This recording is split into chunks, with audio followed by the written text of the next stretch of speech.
ভাই এই আপনারা শুধু আমার ব্যাগটাই নিয়ে গেলেন, আমার কাছে 1 লক্ষ টাকার মোবাইলটা আছে, এটা নিয়ে যান। হেই বেটা এই দেখ ওই মেয়েটা 1 লক্ষ টাকা আর মোবাইলের লিগে ডাকতেছে, ল ল ল টাকাটা লই। এই বেটা এই মাইয়ারা তো আমার ঝামেলা মনে হইতেছে শুরু থেকেই।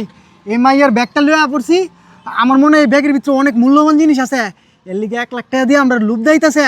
দরকার নাই, আমরা ব্যাগ লইয়া যাইগা, আর নাহলে যদি 1 লাখ টাকা লুপ করি গেলে পরে কেলাইবো, চল যাইগা। ভাই আমি বুঝতে পারছি আপনারা আমার কথা বিশ্বাস করতেছেন না, ঠিক আছে আপনারা আমার কাছে আসা লাগতো না, এই জন্য 1 লক্ষ টাকা এটা নিয়ে যান।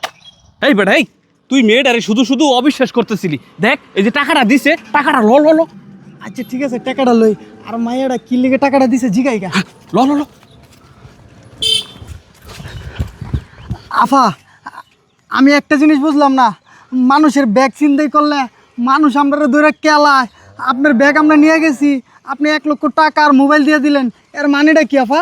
ভাই আমি তো কিছু বলতে পারতাম না, আপনাদেরকে দিছি আপনারা নিয়ে যান। আচ্ছা ঠিক আছে আফা আমরা যাইগা। এই বেটা এই মেয়েটা দূর মারলো কে?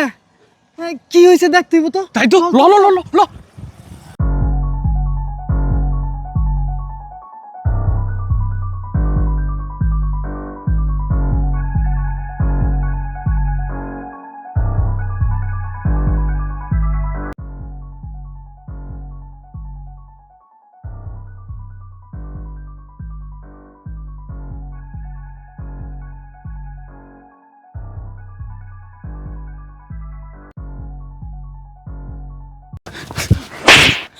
হেই আফা আপনি এটা কি করতেছিলেন?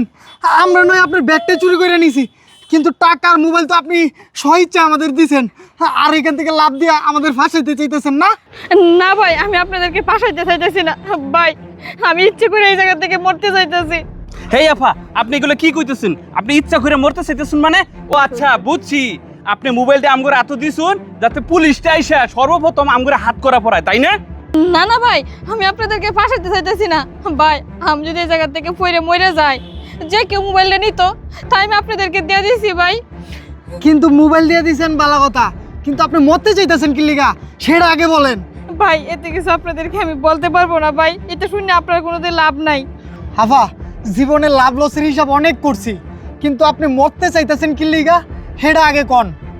ভাই আপনারা যদি এত করে শুনতে চাইতেছেন তাহলে শুনেন, আমি 3 বছর আগে সম্পর্ক করে একটা বিয়ে করছিলাম বাবা মার অবাধ্য হয়ে।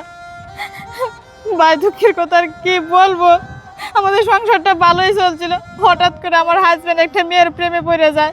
প্রেমে পড়ে যাওয়ার পর থেকে সে বাসায় আসা আমাকে অমানবিক অত্যাচার করে, প্রতিদিন আমাকে মারধর করে।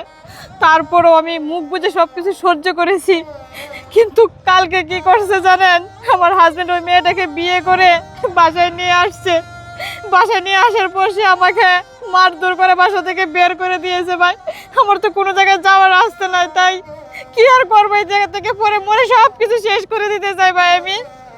আফা কাইন্দেন না, শুনেন মরা কোনো সিদ্ধান্ত না, মরলে কি সব কিছু সমাধান হয়ে যায়? এই জন্য মুরব্বীরা বলে যে যে কোনো কাজ ভেবেচিন্তে করতে হয়। আপনি যে কাজটা করছেন এই কাজটা আপনাকে ভেবেচিন্তে করার দরকার ছিল। আপনি আপনার বাবা মার অবাধ্য হয়ে বিয়ে করছেন, এখন দেখছেন তো বাবা মার অবাধ্য হয়ে বিয়ে করলে কি হয়।